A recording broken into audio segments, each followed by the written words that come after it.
Hello students, class 11th का मैं next chapter लेके आया हूँ।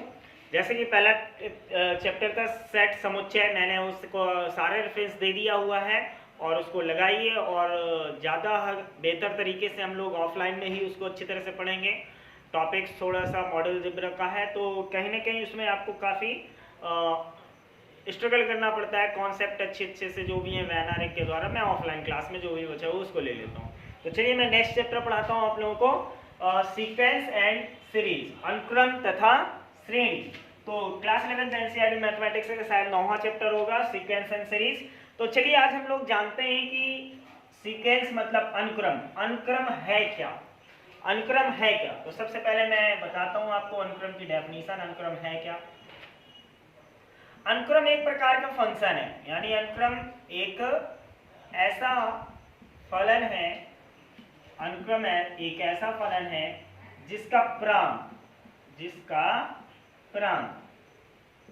प्राकृतिक संख्याओं का समुच्चय है, जिसका प्रांत प्राकृतिक संख्याओं का समुच्चय है। ठीक है, जिसका प्रांत प्राकृतिक संख्याओं का समुच्चय है। थोड़ा सा आपके लिए एक नया वर्ड है फलन। फलन के लिए अब कहीं ज्यादा कोई प्रॉब्लम्स नहीं है। फलन में क्या होता है कि कोई एक चीज वैल्यू इनपुट करते हैं तो कोई एक आउटपुट करते हैं। जैसे मैं सपोज दैट ये ले लेता हूँ x+1, तो हम लोग यहाँ पर x की वैल्यू अगर कोई इनपुट करते हैं तो वो प्रांत है 1+1, और कुछ इनपुट करने के बाद जो आउटपुट मिलता है वो उसका रेंज होता है। राइट, तो फंक्शन में क्या होती है, एक वैल्यू पर एक ही आउटपुट होना चाहिए। ये फंक्शन की डेफिनेशन थी। फलन क्या होता है, फंक्शन मींस फलन, यानी एक वैल्यू पर एक आउटपुट, यानी यूनिक वैल्यू मिलनी चाहिए, यानी एक वैल्यू x की एक वैल्यू पर कोई दो वैल्यूज नहीं होनी चाहिए। तो ये फलन था। ठीक है, तो फलन क्या, देखिए अनुक्रम एक फलन है जिसका प्रांत प्राकृतिक संख्याओं का क्या है, समुच्चय। जैसे यहाँ आउटपुट जो मिल रहा है, यानी फंक्शन की जो आउटपुट मिल रही है वहां fx से रिप्रेजेंट किया गया। तो वैसे ही अनुक्रम में आप लोगों का जो आउटपुट है वो मैंने रिप्रेजेंट किया an से। किससे रिप्रेजेंट किया, an से रिप्रेजेंट किया गया। और सपोज दैट कुछ भी ले लेते हैं, मींस 2n-1, 2n-1, ये एक सीक्वेंस होता है। Sequence as a pattern, sequence as a pattern के रूप में होता है। ठीक है, और आगे भी मैं भी डिस्कशन करूंगा। सीक्वेंस एक नंबर, लिस्टिंग ऑफ नंबर्स के रूप में भी होता है। an = 2n-1। अब आपको क्या लिखा गया, अनुक्रम एक फलन, अनुक्रम एक फलन, एक पैटर्न है जिसका प्रांत प्राकृतिक संख्याओं का समुच्चय है। अब आप देखेंगे कि यहाँ पर आप n की वैल्यू जो रख सकते हैं वो केवल और केवल नेचुरल नंबर ही रख सकते हैं। यानी क्यों, क्योंकि इसका प्रांत क्या है, प्राकृतिक संख्याओं का समुच्चय। जैसे प्राकृतिक संख्या सबको पता होंगी 1, 2, 3, 4, 5, ये आपका इनपुट वैल्यूज हैं, यानी आप इनको इनपुट करेंगे यानी रखेंगे, रख कर कुछ प्राप्त करेंगे, वो आपका आउटपुट होगा। तो ये क्या है, हमारा एक पैटर्न के रूप में है। तो जैसे कि मैंने बताया कि अनुक्रम एक फलन है जिसका प्रांत प्राकृतिक संख्याओं का समुच्चय है। लेकिन अब इसको लिस्टिंग ऑफ नंबर के रूप में कैसे देखेंगे, लिस्टिंग ऑफ नंबर यानी नंबरों के समूह में कैसे देखेंगे। तो आप क्या करेंगे, सबसे पहले आप n की वैल्यू 1 इनपुट करेंगे, तो 2 × 1 - 1। तो यहाँ n की वैल्यू 1 इनपुट करी तो a1 = कितना आया, 2 × 1 that is 2 - 1, so a1 = 1। Right, and आपको सेकेंड वैल्यू नेचुरल नंबर्स क्या, n की वैल्यू 2 इनपुट करेंगे, n वैल्यू 1 इनपुट किया, n वैल्यू 2 इनपुट करेंगे, तो 2 इनपुट करेंगे तो आपको क्या मिलेगा, a2 = 2 × 2 - 1 दैट इज 3, यानी a2 का मान कितना मिला, 3 मिला। n की वैल्यू 3 इनपुट करेंगे, n की वैल्यू 3 इनपुट करेंगे तो a3 मिलेगा, a3 = 3 × 6 - 1 दैट इज 5। तो आपको लिस्टिंग ऑफ नंबर्स में क्या हुआ, लिस्टिंग ऑफ नंबर्स में यानी n की फर्स्ट वैल्यू इनपुट करने पर 1 मिला, n की सेकेंड वैल्यू इनपुट करने पर 3 मिला, n की थर्ड वैल्यू यानी 3 इनपुट करने पर आपको 5 मिला, 1 3 5। नेक्स्ट 4 इनपुट करोगे तो 4 × 2 is 8 - 1 दैट इज 7। ये आपका लिस्टिंग ऑफ नंबर में ही भी रिप्रेजेंट किया जाता है। इसे आप लोगों ने क्या कहा, this is the first term, this is the first term, यानी ये इसका पहला प्रथम पद है जिसको हम लोगों ने A1 से रिप्रेजेंट किया। This is the second term, A2 से रिप्रेजेंट किया।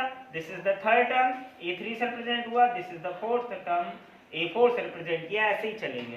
तो ये क्या है, हमारा सीक्वेंस है। ये क्या है बच्चों, सीक्वेंस है। फिर से एक बार समझते हैं, सीक्वेंस मतलब अनुक्रम एक ऐसा फंक्शन है यानी फलन है जिसका प्राकृतिक संख्याओं का समुच्चय है। सीक्वेंस को हम एज ए पैटर्न इस टाइप से रिप्रेजेंट, पैटर्न कैसा भी हो सकता है, और ये पैटर्न में है, और ये लिस्टिंग ऑफ नंबर्स है, यानी नंबर्स की लिस्टिंग बनाई गई है, यानी 1 3 5 7। तो ये था हमारा सीक्वेंस। आई होप आप लोग समझ गए होंगे। और भी देख लेते हैं सीक्वेंस के एग्जांपल, और भी देख लेते हैं, ध्यान दीजिएगा। जैसे मैंने एक और फंक्शंस के रूप में रिप्रेजेंट किया हुआ है सीक्वेंस को, an = n + 1 upon n, n + 1 upon n।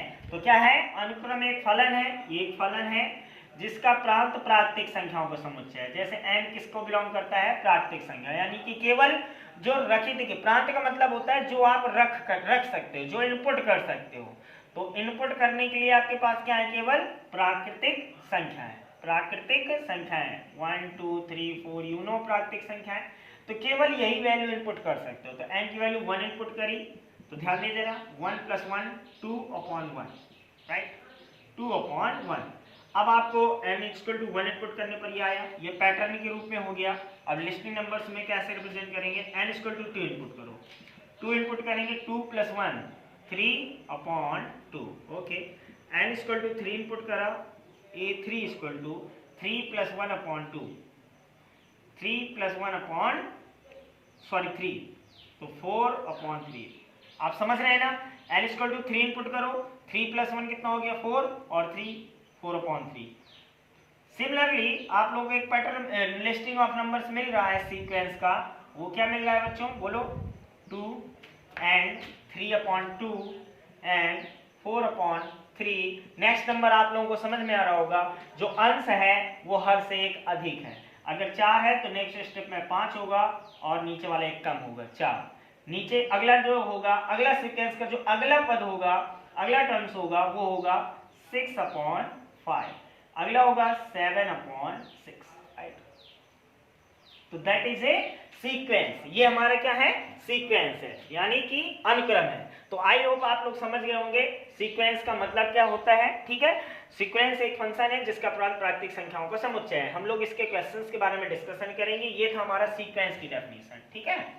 Sequence कैसे भी हो सकते हैं, कुछ कोई ना कोई पैटर्न जरूर होगा उस क्वेश्चन में, ठीक है। देखिए जैसे कि आपने पिछले वाले क्वेश्चन में देखा, पैटर्न क्या था, 1 3 5 7। आप देख रहे थे कि हर एक नेक्स्ट नंबर कोई कांस्टेंट नंबर को ऐड करने पर मिल रहा है। जैसे 2 ऐड किया, फिर 2 ऐड किया, फिर 2 ऐड किया, फिर 2 ऐड करके आपको नेक्स्ट नंबर मिल जाएगा। नेक्स्ट नंबर गेट करने के लिए फिर से 2 ऐड कर दो तो 11 हो जाएगा।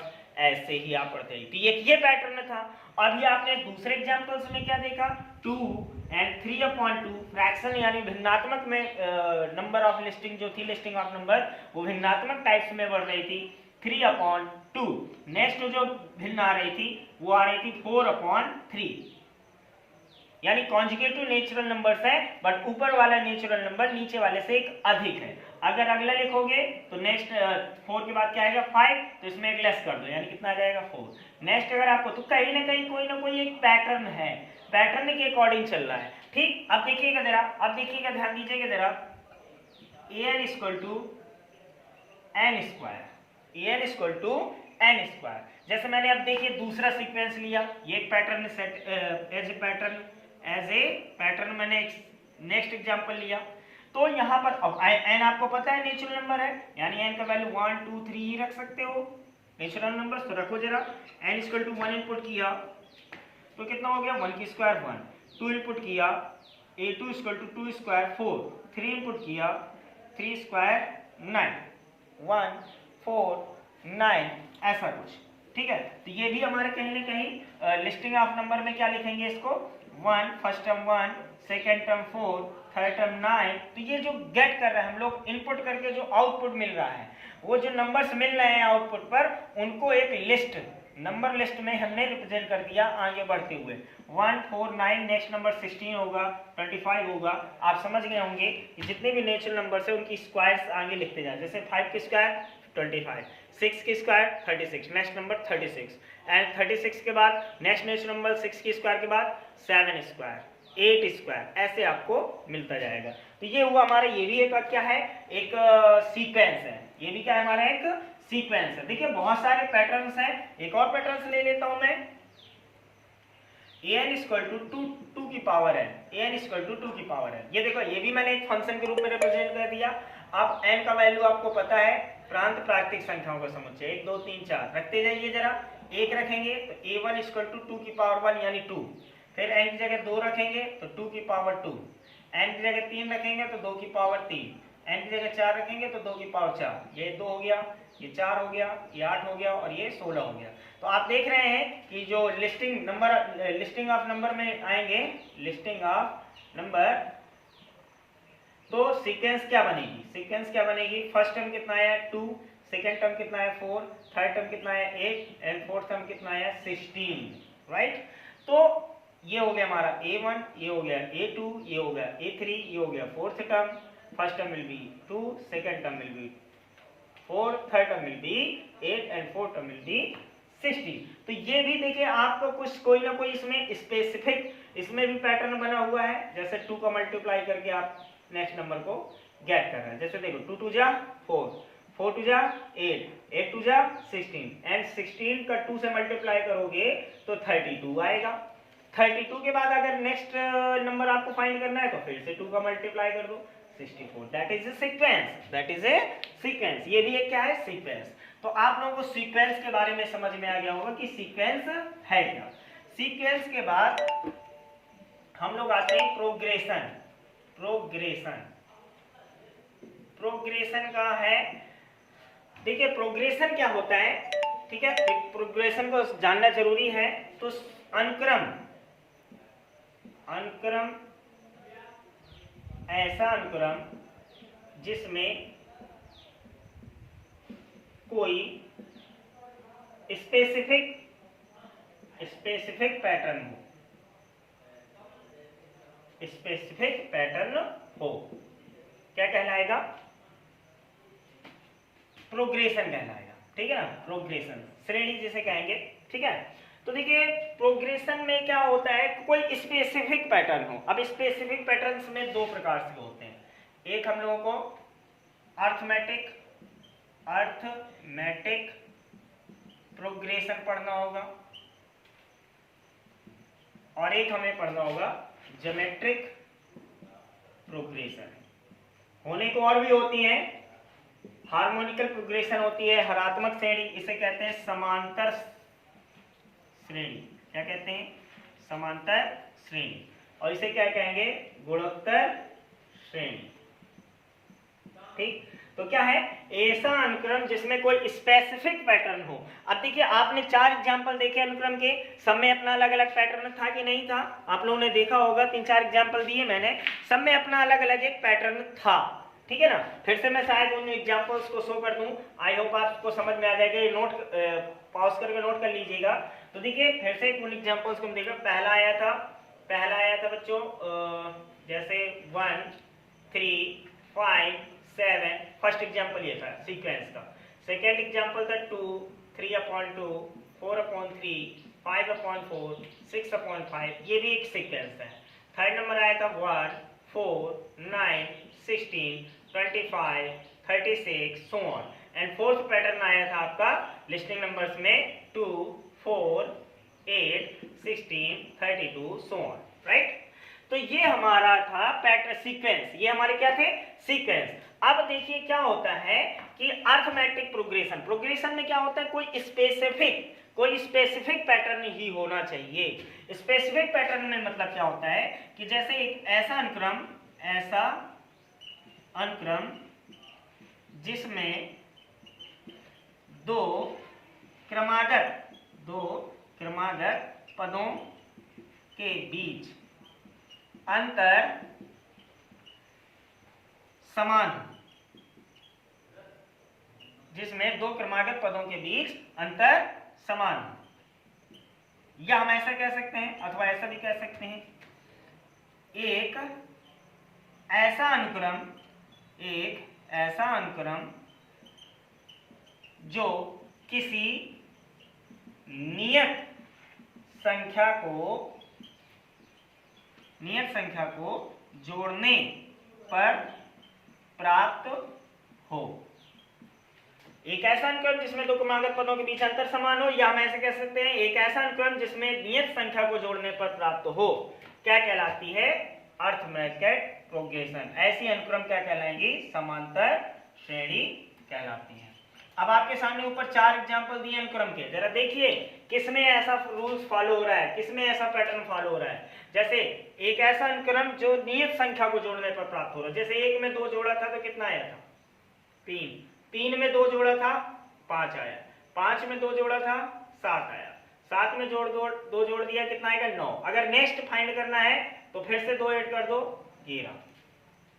तो ये एक ऐसा अनुक्रम जो किसी नियत संख्या को जोड़ने पर प्राप्त हो, वो कहलाती है हमारी समांतर श्रेणी। आपका और बाकी किसी में ऐसा पैटर्न नहीं है। देख लीजिए यह है क्या, इसमें 3 ऐड कर रहे हैं, फिर उसके बाद नेक्स्ट नंबर में 5 ऐड हो रहा है, फिर नेक्स्ट नंबर 7 ऐड हो रहा है, तो नियत संख्या नहीं जोड़ रही है। लिखा ना नियत संख्या को जोड़ने पर प्राप्त हो, तो ये केवल ऐसा यही पैटर्न है जिसमें एक नियत संख्या को जोड़ने पर प्राप्त हो। तो ये अनुक्रम हमारी हो गई, शॉर्टकट में लिखूंगा एपी, शॉर्टकट में A for arithmetic, P for progression, arithmetic progression, right. तो ये हमारी समांतर श्रेणी हो गई। गुणोत्तर श्रेणी के बारे में डिस्कशन हम आगे करेंगे, लेकिन चलो मैं डेफिनेशन बता देता हूं। एक ऐसा अनुक्रम जिसमें प्रत्येक पद का अपने पिछले पद से अनुपात, प्रत्येक पद का अपने पिछले पद से अनुपात क्या रहता है? नियत रहता है, केवल पहले पद को छोड़कर। पहले पद के पहले कुछ होगा ही नहीं ना, तो स्टार्टिंग दूसरे पद, यानी एक ऐसा अनुक्रम जिसमें प्रत्येक पद का अपने पिछले पद से अनुपात नियत रहता है, जीपी कहलाती है। शॉर्टकट में लिख दिया, आई होप आप समझ जाएंगे। जीपी मतलब गुणोत्तर श्रेणी यानी ज्योमेट्रिकल प्रोग्रेशन। या आप दूसरी तरीके से कह सकते हैं ऐसा अनुक्रम जो किसी नियत संख्या का गुणा करने पर प्राप्त हो, जीपी कहलाती है। फिर से समझिए, एक ऐसा अनुक्रम जो किसी नियत संख्या का गुणा करने, अब यहां पर क्या था? एक ऐसा अनुक्रम जो किसी नियत संख्या को जोड़ने पर प्राप्त हो, नियत संख्या को जोड़ने पर प्राप्त हो तो कहलाती है समांतर श्रेणी। लेकिन अगर जो किसी नियत संख्या का गुणा होने पर प्राप्त हो तो कहलाती है गुणोत्तर श्रेणी। अब देखिए 4 पैटर्न आपके सामने फिरते हैं, ये तो आपकी एपी हो गई। अब इनमें से जरा देखिए कि किसमें नियत संख्या का गुणा होकर एक फिक्स संख्या होगी जिसका गुणा होकर आपको नेक्स्ट टर्म मिल रहा होगा। जैसे कि आप देख रहे हैं 2 के बाद 4 आया, 2 का गुणा हुआ, फिर 4 के बाद 8 आया, 2 का गुणा हुआ, 8 के बाद 16 आया, 2 का गुणा हुआ, 16 में 2 का गुणा हुआ 32 आया, फिर 32 में, यानी देख रहे हैं नियत संख्या का गुणा होने पर ही आगे आपको लिस्टिंग नंबर मिल रही है कि नहीं मिल रही है। That is called GP, that is called GP. ये हमारी क्या है? गुणोत्तर श्रेणी है, ठीक है ना। तो चलिए डिस्कशन केवल हमारा आज होगा, पहले हम लोग समांतर श्रेणी के बारे में पढ़ेंगे।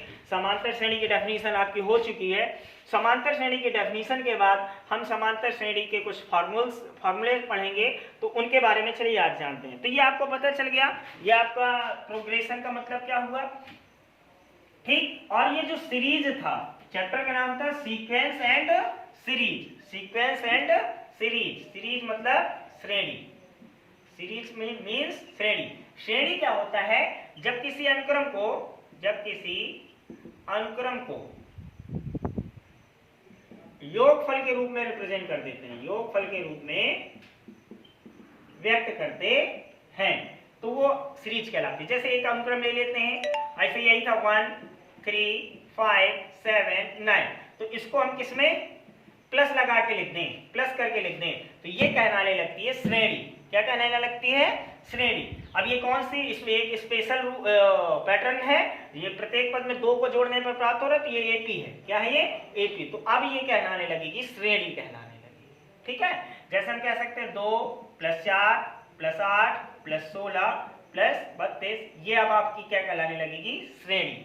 ठीक है ना। तो यानी ये जो A1 A2 A3 A4 जो सीक्वेंस के अनुक्रम के पद थे, इन्हीं पद को प्लस के रूप में रिप्रेजेंट कर दो और इनको एक नाम दे दो, जैसे a के एक फंक्शन का नाम दे दिया, और सिग्मा का मतलब होता है योग n = 1 to n।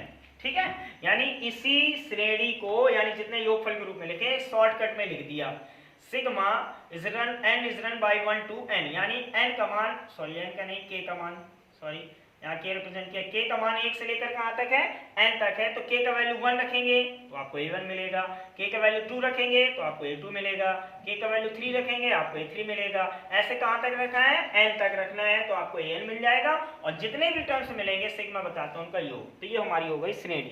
तो चलिए हम लोग समांतर श्रेणी के बारे में और डिस्कशन करते हैं। समांतर श्रेणी की डेफिनेशन मैं लिख चुका था, एक ऐसी श्रेणी या एक ऐसा अनुक्रम जिसमें कोई नियत संख्या को जोड़ने पर आगे सीरीज प्राप्त होती है, वो कहलाती है समांतर श्रेणी। तो एक बार फिर से मैं आता हूं, फिर से देखता हूं, समांतर श्रेणी,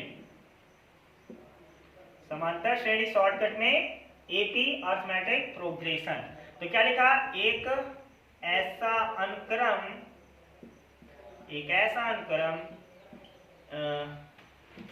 जो किसी नियत संख्या को जोड़ने पर प्राप्त हो, एपी कहलाती है, ठीक है। अब इस नियत संख्या को जो नियत संख्या जोड़ने पर प्राप्त हो रही है, एपी का सारमांतर कहते हैं। एपी का क्या कहते हैं बच्चों, सारमांतर, जिसे हम लोग डी से रिप्रेजेंट करेंगे, एपी का सारमांतर कहते हैं। दूसरे तरीके से डेफिनेशन ये कही जा सकती है, एक ऐसा अनुक्रम जिसमें प्रत्येक पद का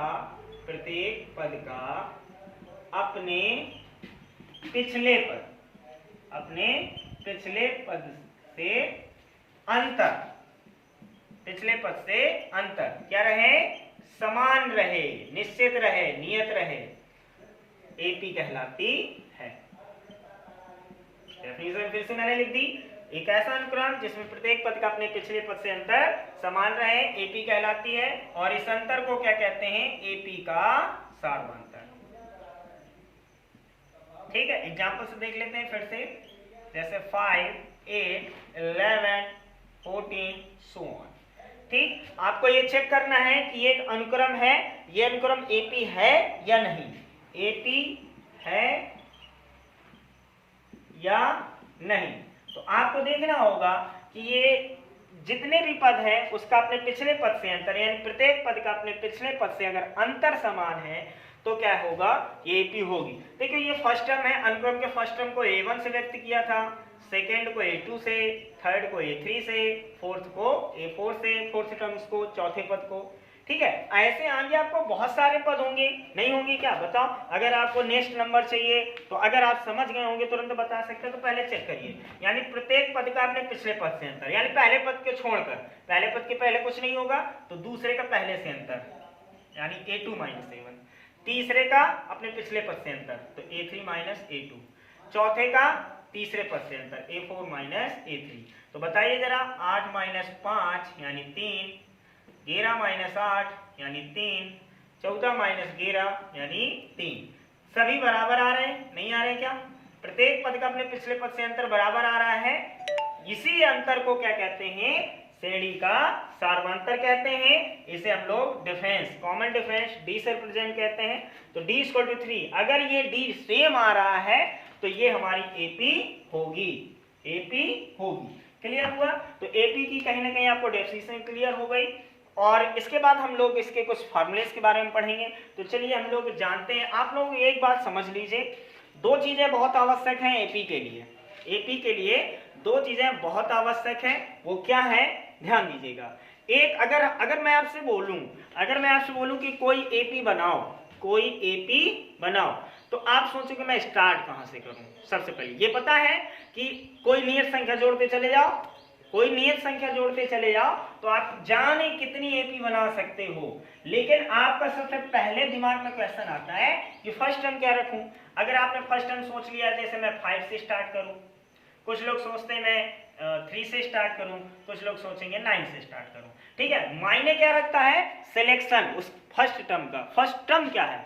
इसके बाद आपसे मैंने कहा ना एपी फाइंड करो, तो आप सबसे पहले सोचो कि मैं स्टार्ट कहां से करूं, यानी प्रथम पद क्या होना चाहिए। ठीक, और इसके बाद वो नंबर, वो नियत संख्या क्या होनी चाहिए जिसको जोड़ने पर आगे हम बढ़ रहे हैं। तो वो तो आपके दिमाग में सेट होगा जो आपको करना हो। जैसे आपने सोचा कि मैं इसमें 4 ऐड करता चला जाऊं, कितना ऐड करता जाऊं 4, तो 5 4 कितना हुआ 9, बस 4 ऐड करते जाओ, 9 4 13, यानी 13 में फिर से 4 ऐड करो, यानी 17 में 4 ऐड करो 21। बताओ एपी बनी कि नहीं बनी।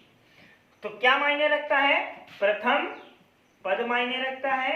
ठीक, और वो नियत संख्या जिसको आप जोड़ते जा रहे हो और अगला पद प्राप्त करते जा रहे हो, उस नियत संख्या को सारवंतर कहते हैं। दो चीजें मस्ट है, प्रथम पद और सारवंतर।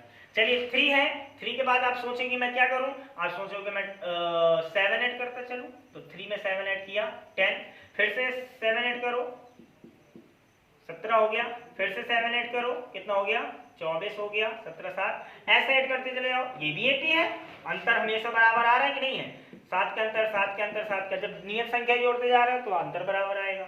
9 है, अब 9 में सोच रहे हो कि मैं -1 ऐड करूं, क्या ऐड करूं, जरूरी नहीं है वो संख्या जोड़ने वाली संख्या, यानी जोड़ने का मतलब है ऐसा नहीं कि बढ़ के ही सीरीज मिल सकती है, घट के भी मिल सकती है।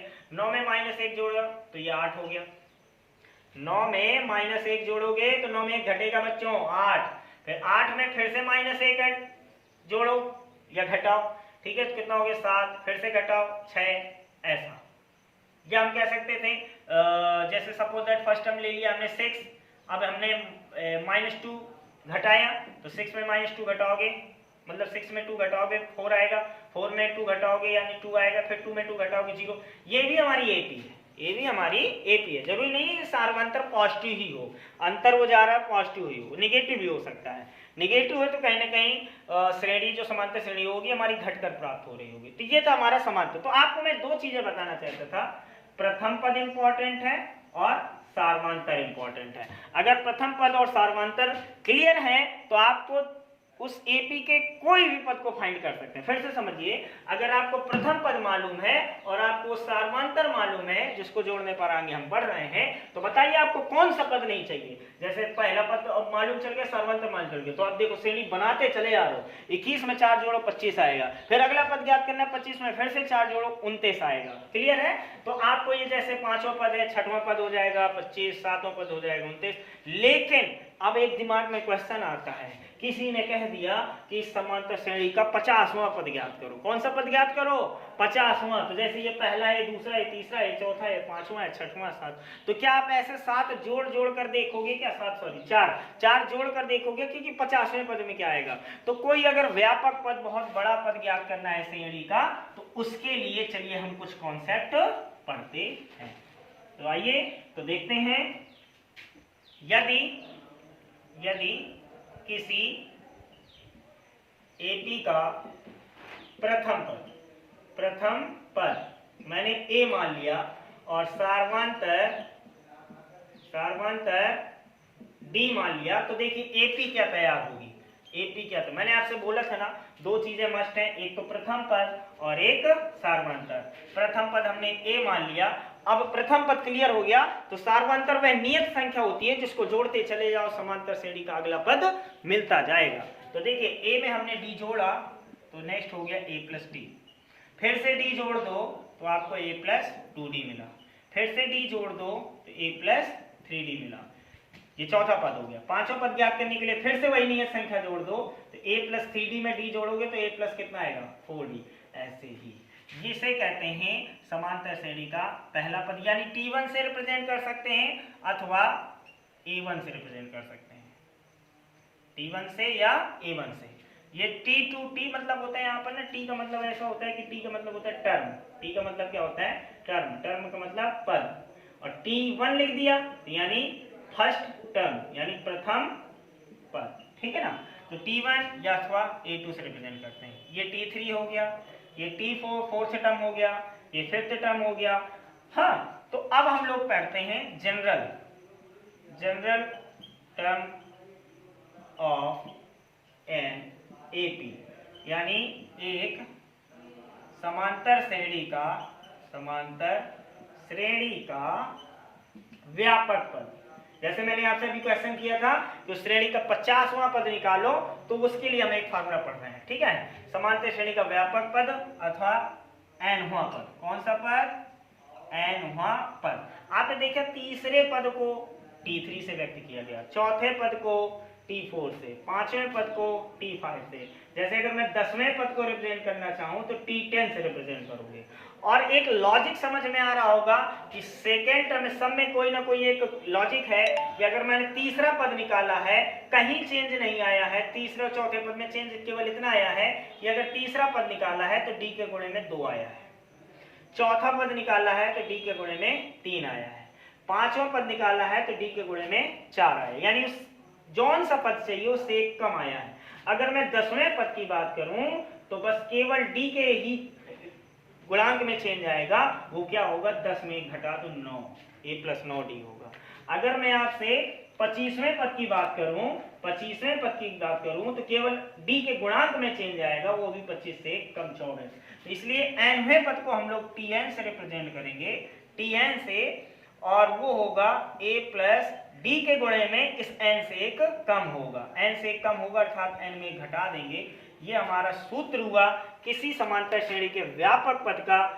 कोई भी आगे का कोई प्रारंभ से, याद रखिएगा, प्रारंभ से अगर हमें कोई भी आगे का पद चाहिए तो वो हमारा होगा Tn = A + n - 1 × D, right. तो ये हमारा पहला फार्मूला आया। ठीक है, इस फार्मूले बेस पर हम देख लेते हैं कि कैसे क्या यूज करना है। जैसे कि अभी वही सवाल था, सवाल देख लेते हैं, कोई भी AP लिख लेते हैं। 2, 5, 8, 11 so on। सबसे पहले चेक करो ये AP है कि नहीं है। 3 का डिफरेंस है, 3 का डिफरेंस है, 3 का, यानी this minus this 3 and this minus this 3 and this minus this 3 का डिफरेंस है। तो ये हमारी AP है। अब ये पहला पद है, दूसरा पद है, तीसरा पद है, चौथा पद है। इसी AP का 20वां पद चाहिए। जैसे कौन सा पद चाहिए? 20वां पद चाहिए। तो 20वें पद के लिए अभी आपको जो मैंने Tn = फार्मूला लिखा A + n - 1 × D, उसमें लिख लेंगे A क्या होता है? प्रथम पद। A क्या था? प्रथम पद। D क्या था?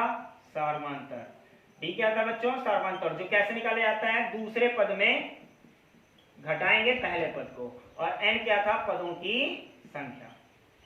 ठीक, तो बोलो जरा, A का मान इसमें 2 दिया हुआ है, D कैसे निकालोगे? सेकंड में फर्स्ट को घटाएंगे, यानी 5 - 2 यानी कितना? 3। और AP का कौन सा पद? 20वां पद चाहिए, तो n का मान हो गया 20। तो बताओ कोई व्यापक पद ही निकालना है तो सूत्र कौन सा यूज करेंगे? Tn = A + n - 1 × D। तो Tn, n की जगह रखेंगे T20। T20 का मतलब 20th टर्म, यानी 20वां पद। तो A का वैल्यू बोलो 2, n का वैल्यू 20 - 1, D का वैल्यू कितना है? 3। तो 2 + 20 - 1 कितना हुआ? 19 × 3, यानी कितना आया?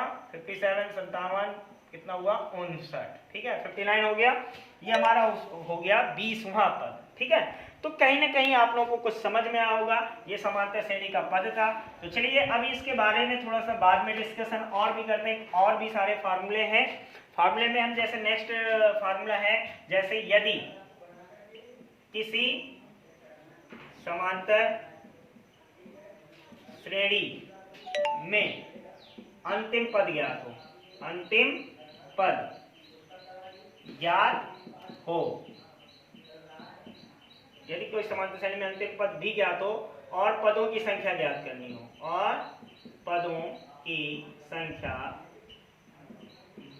ज्ञात करनी हो, पदों की संख्या ज्ञात करनी हो, जैसे A + D, A + 2D, ये थर्ड टर्म होता है, A + 3D फोर्थ टर्म होता है, और अंतिम पद को मैंने L से रिप्रेजेंट किया। देखो ये पहला पद है, दूसरा पद है, तीसरा है, चौथा, बीच में डॉट डॉट करके छोड़ दिया, यानी बहुत सारे पद हैं, और लास्ट में अंतिम पद दे दिया।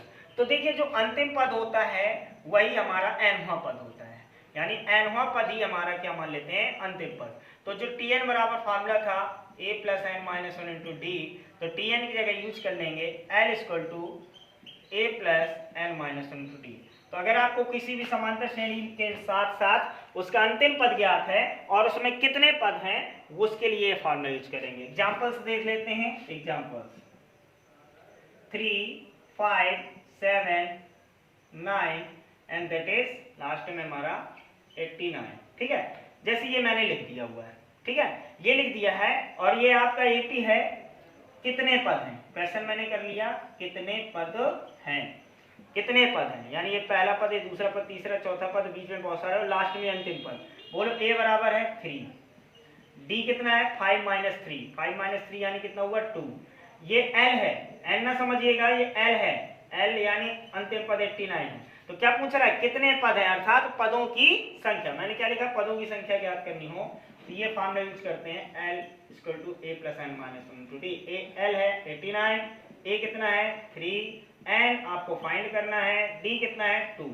तो 89 equal to 3 plus 2n minus 2, 2 का मल्टीप्लाई कर दिया 2n माइनस 2, तो 89 इक्वल टू 2n, 3 में 2 घटा दिया, कितना आया 1 प्लस का 1। अब 89 की तरफ 1 को ले आओ तो 2n equal to 88, so n equal to 44, अर्थात कितने पद हैं 44 पद हैं। ठीक है, तो चलिए आगे हम नेक्स्ट वीडियो में डिस्कशन करेंगे। Thank you. बनाओ यार, हम कहाँ जा रहे हैं, परेशान।